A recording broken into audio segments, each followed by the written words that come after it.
Fala galera, beleza? Aqui é o Pinho, bem-vindo a mais uma Terça Polêmica e hoje eu vou falar sobre vigilância em massa. Existe realmente uma diferença entre o privado e o público, o seu governo fazendo essa vigilância em massa, traçando os seus passos através do seu celular e das tecnologias? Então vamos ver o que é que a literatura, tanto a não ficção como a ficção, fala sobre isso. Vou falar sobre 3 livros de não ficção, onde eles mais ou menos preveem o que está acontecendo hoje, fazem estimativas do que é que vai acontecer daqui para frente, e também outros 3 livros que foram escritos aí na década de 40, na década de 30, que mais ou menos preveem o que está acontecendo hoje. E o primeiro desses livros que eu vou falar vai ser o Homo Deus, Paco acabou comendo aqui a capa, que ele foi escrito por um historiador e professor da Universidade de Jerusalém, Yuval Noah Harari. Alguns de vocês devem conhecer ele como tendo escrito o livro Sapiens. E nesse livro ele fala justamente sobre qual é a previsão, qual é a estimativa mais ou menos de como vai ser a humanidade de agora em diante, a partir do momento que a gente introduzir a inteligência artificial na nossa vida e o que já está acontecendo. O que é que a inteligência artificial é capaz de fazer através de algoritmos, prever o comportamento humano, saber mais ou menos tornar a sua vida mais eficiente, e a gente vai começar a integrar isso em todos os aspectos da nossa vida. A gente vai ter refrigerador inteligente, TV inteligente a gente já tem, o seu carro vai ser conectado com a internet o tempo todo. E ele fala como essa inteligência artificial vai poder fazer uma escolha até melhor do que você e você vai confiar sua vida naquilo. Imagina o seguinte, um aplicativo de relacionamento, como o Tinder. Você encontra alguém no Tinder, aquele aplicativo traçou todas as informações baseado na movimentação do seu celular, sabe qual é o seu comportamento financeiro, sabe qual é o seu temperamento. Porém, você acabou de conhecer aquela pessoa e no calor do momento você diz, não, essa pessoa é a pessoa certa, eu vou casar com ela. Porém, o aplicativo vai dizer, não, essa pessoa não vai ser o melhor para você. E se você for contra o que o aplicativo sugere, você vai se dar mal, porque você vai ver que vão existir algumas coisas que vocês não estão tão alinhados. Ou seja, o aplicativo ele vai conhecer a outra pessoa muito melhor do que você. E um pouco mais à frente, esse aplicativo vai saber muito melhor quem é você, o seu comportamento, muito melhor do que você mesmo. E isso é algo inevitável. Outro livro também que eu recomendo a leitura é o Permanent Record. Não sei qual é o título em português, mas se você não conhece esse cara, o Edward Snowden, ele foi um agente da NSA, National Security Agency dos Estados Unidos, que é acima da CIA. Ele também trabalhou para o CIA e ele expôs esse sistema de vigilância em massa nos Estados Unidos em 2013, certo? As empresas privadas não podem fazer isso, na verdade, mas elas fazem justamente por falta de conhecimento por parte do consumidor para reivindicar os seus direitos de privacidade de dados. Essas empresas, elas acabam propagando para terceiros as suas informações, para terceiros, por isso é que você recebe e-mail de coisas que você nunca se inscreveu para receber e-mail. É justamente por isso, Instagram e YouTube, eles acabam fazendo isso. Porém, existe um problema quando o governo faz essa vigilância nos indivíduos. Existem leis que protegem os indivíduos a terem a sua privacidade guardada. Aí você pensa hoje em dia, a maioria de vocês que me seguem nasceram de 95 para cá, vocês já nasceram com o celular na mão, o que não foi a minha realidade. Eu fui ter um celular aos 21 anos de idade, o meu primeiro celular, 11 anos atrás. Então eu já vivi uma parte sem o celular, sei como era isso. Agora, se você está constantemente compartilhando a sua localização, compartilhando seus dados, você pensa, não é um grande problema fazer isso com o governo também. Porém, é sim. A empresa privada ela vai influenciar o seu poder de compra, ela vai influenciar o seu comportamento nas mídias sociais. Você vai ser praticamente uma peça de xadrez e alguém vai estar brincando com você ali, o que eu particularmente não gosto, mas é menos ruim do que o governo pode fazer. E as empresas privadas elas sobrevivem de lucro, elas querem que você compre, elas querem influenciar o comportamento do consumidor. Sempre foi assim com o marketing televisivo e agora a gente só está um passo adiante aí com as mídias sociais, com essa parte eletrônica, com os algoritmos prevendo aí o comportamento dos indivíduos. Porém, quando o governo faz isso, ele vai estabelecer um critério para saber quem é que vai ou não entrar na universidade, quem vai ou não conseguir um empréstimo para comprar sua casa, quem vai ou não entrar naquele determinado emprego. E é isso que já está acontecendo na China.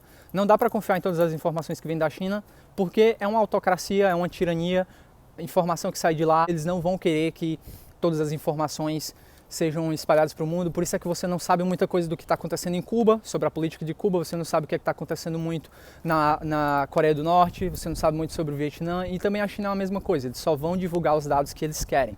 Certo? É a mesma coisa com os cidadãos de lá, eles também não têm acesso a todas as informações. várias mídias sociais, vários sites de notícias, vários canais de TV foram banidos de lá. E o que acontece lá na China hoje em dia é que existe um sistema de Social Credit Score.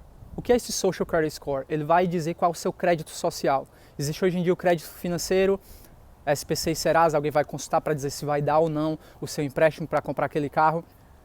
Porém, lá na China, o que acontece, existe um Social Credit Score, onde ele coloca o ranking dos seres humanos de acordo com o seu comportamento, se você toma atitudes que vão mais agradar o governo ou não, ou se você se comporta da maneira com que o governo espera que você se comporte. E existem milhões de chineses que são banidos de viajar de avião, ou seja, eles não podem deixar o país, são banidos inclusive de andar no trem, dentre outras coisas.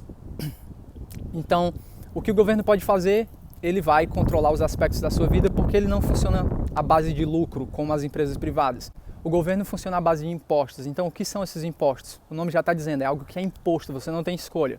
Quando você compra alguma coisa, embutido naquilo já vai estar um imposto, você querendo ou não, você vai pagar aquele imposto. Quando você recebe o seu salário, o seu empregador vai pagar aquele imposto. Então, é disso que o governo sobrevive, é essa a renda do governo. Então, ele vai fazer com que o poder dele aumente cada vez mais. Existe outro livro também chamado Minimalismo Digital, de um professor de programação da Georgetown University em Washington, D.C., nos Estados Unidos, onde ele fala sobre como as mídias sociais, como os aplicativos, eles foram desenhados para te tornar cada vez mais não só viciado naquilo, como também viciado em distrações, viciado em pequenas recompensas. E é isso que acontece quando você está numa mídia social, que você recebe um like na sua foto, você recebe um comentário, você recebe uma view nova no seu canal no YouTube. Isso são os Instant Rewards, recompensas instantâneas, certo? Você não trabalha duro por vários anos, como acontecia antigamente, para conseguir finalmente um diploma, um bom emprego, comprar uma casa, não. Você recebe aquele like imediatamente assim que você postou a foto e você tem aquela liberação de dopamina, e isso tudo vai te fazer ficar cada vez mais viciado nessa recompensa instantânea, nessas distrações. E isso está minando altamente. Ele também é o autor do livro Deep Work, ou Trabalho Focado, a versão em português, onde ele fala sobre como as mídias sociais são desenhadas para te deixar cada vez mais distraído, reduzir o seu poder de concentração. E todo governo se beneficiaria de cidadãos mais obedientes, que obedecem até as ordens mais absurdas. Você pode ver aí na história. Existiu um momento de crise que trouxe à liderança um tirano. Foi assim no nazismo, foi assim no fascismo, foi assim na União Soviética comunista, foi assim em Cuba. Sempre existiu uma ameaça, sempre existiu um medo que foi propagado para as pessoas confiarem no governo 100%, e foi ali que uma ditadura, uma tirania, ou pelo menos a redução dos direitos dos cidadãos foram retiradas. Eu vou falar para vocês sobre alguns livros aí. Tem um livro Animal Farm, você já deve conhecer, do George Orwell, onde ele fala sobre os animais de uma fazenda que queriam se livrar dos seres humanos que estavam explorando eles nessa fazenda, e os animais acabaram tomando de conta, porém existiu uma hierarquia entre esses animais e acabou sendo os porcos que dominaram, e você vai ter que ler o livro para saber o que foi que aconteceu. Mas só para você ter uma ideia, George Orwell teve a publicação desse livro negado aí por mais de 15 publicadoras em Londres, justamente porque eles estavam associando pigs, os porcos, né, que eram os líderes que estavam explorando os outros animais, como os líderes da União Soviética na época. E os editores, como todos eram de maioria de esquerda, não vou falar de direita e esquerda política, vou falar por causa do contexto. O próprio George Orwell se considerava um socialista, algumas vezes ele falava sobre isso, porém ele falava que foi negado justamente porque eles não queriam comparar o governo da União Soviética com porcos. Então ele não queria mudar a história que ele tinha feito, que é um livro espetacular. E ele fala justamente sobre o que os porcos faziam para manter as pessoas, para manter os outros animais dóceis, mais obedientes. Os outros animais não eram tão inteligentes, ou pelo menos não queriam pesquisar o suficiente, e os porcos acabavam criando uma situação e diziam para os animais que quem criou aquela situação foi o inimigo deles, que tinham fugido. Foi ele que fez isso durante a noite enquanto a gente estava dormindo, destruiu o nosso moinho. E todo mundo acreditava, e todo mundo se virava contra o outro lá, que tinha os traído, e dava cada vez mais poder aí aos porcos. E esses porcos tinham os cães de guarda deles também, que digamos aí seria o poder de segurança pública que muitas vezes os governantes têm nas mãos. E eles acabavam espalhando o medo através de um problema que eles mesmos criaram. Próximo livro que eu vou falar é o 1984. Ele escreveu em 48, o livro 1984.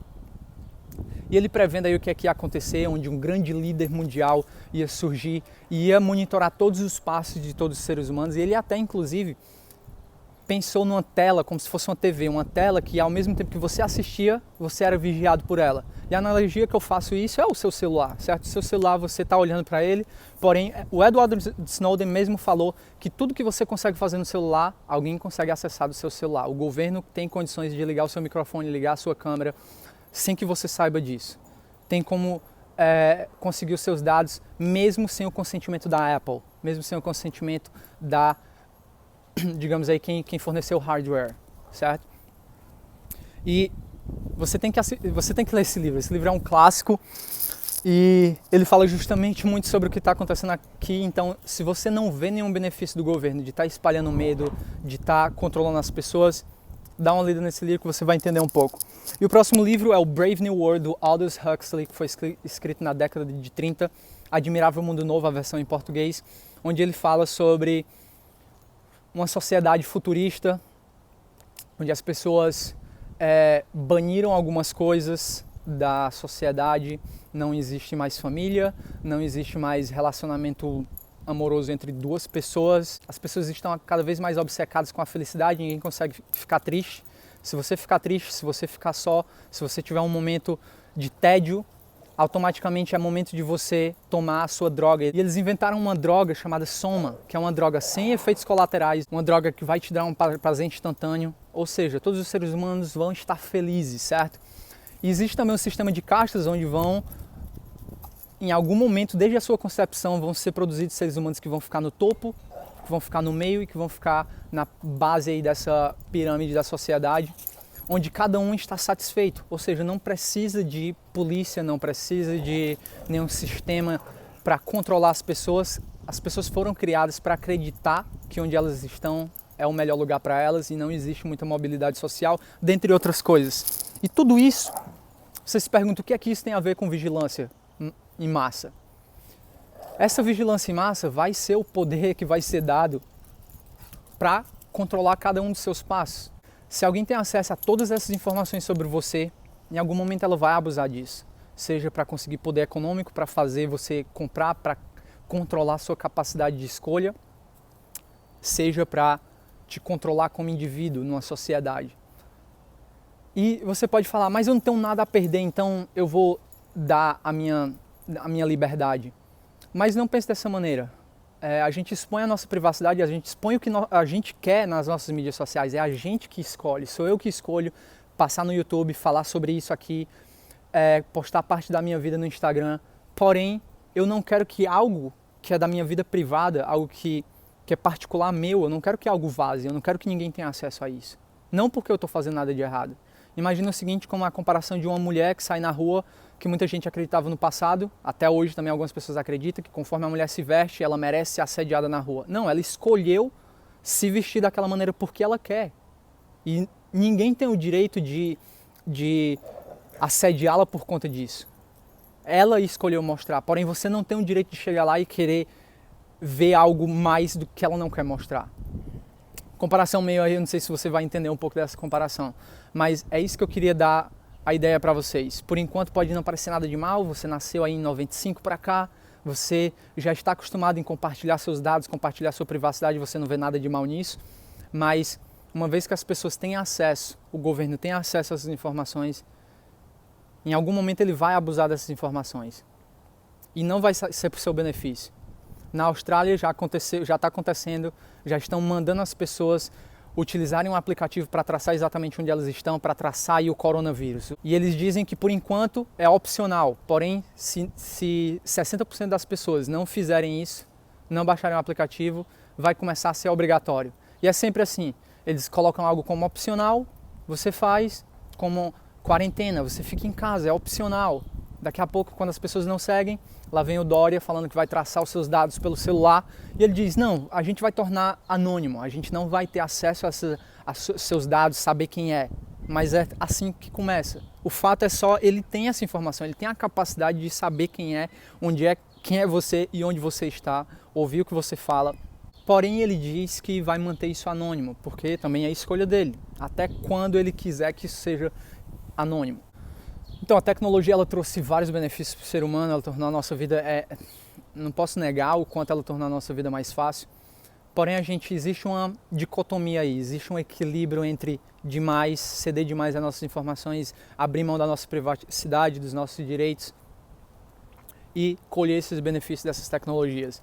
Você vê aí em Hong Kong, as pessoas já estão começando a utilizar pulseiras eletrônicas, onde vai traçar exatamente onde você está, e se você sair do seu domicílio, as pessoas que foram colocadas em quarentena, você vai pagar uma multa de $5.000. Então, as coisas estão começando bem rápido. Elas iam demorar um pouco mais, mas por conta dessa pandemia, que é a crise perfeita, não estou dizendo que ninguém criou isso, mas estou dizendo que muita gente se aproveitou dessa crise para poder acelerar aí alguns planos que já existiam. Você pode ver, a cada dia que passa, a gente está vendo a ascensão de uma tecnocracia. Hoje em dia, pessoas como Bill Gates, pessoas como Mark Zuckerberg, Elon Musk, você conhece esses caras, como Jack Dorsey do Twitter, esses caras estão tendo cada vez mais poder entre a população, eles não são políticos, eles simplesmente são alguém que desenvolveu uma plataforma tecnológica tão grande que eles estão começando a meio que extravasar das suas áreas e começar a dar sugestões, e as pessoas, por conta de admirarem esses caras pela inteligência, pelo empreendedorismo deles, por serem pessoas que realmente conquistaram muito, a gente acaba entendendo eles como um expert, mesmo que seja uma área que ele não é. Por exemplo, Bill Gates na área da vacinação. E todas essas pessoas que falam para você que estão preocupadas com a sua vida, estão preocupadas com o indivíduo, vamos ter acesso aos seus dados, isso é o melhor para você. Tome muito cuidado, porque isso já foi provado. Todos esses livros eles falam disso. Um líder chega e fala que vai fazer o melhor para você. Segurança, eu vou te dar segurança. Você não sabe o que é mais seguro para você, você não entende de doenças, deixa comigo, eu sei o que é melhor para você. Confie em mim. E é isso que eles vão fazer. Uma vez que você tem esse poder em mãos, alguém vai abusar desse poder. Então é isso aí, galera. Espero que vocês tenham gostado. Altamente recomendo você ler esses 6 livros e você vai entender um pouco mais do que está acontecendo hoje em dia. Então é isso aí. Espero que vocês tenham gostado de mais uma terça polêmica. Dá uma olhada nos últimos 2 vídeos que eu postei. E terça-feira a gente se vê de novo aí por mais uma terça polêmica. Valeu, galera, e até a próxima.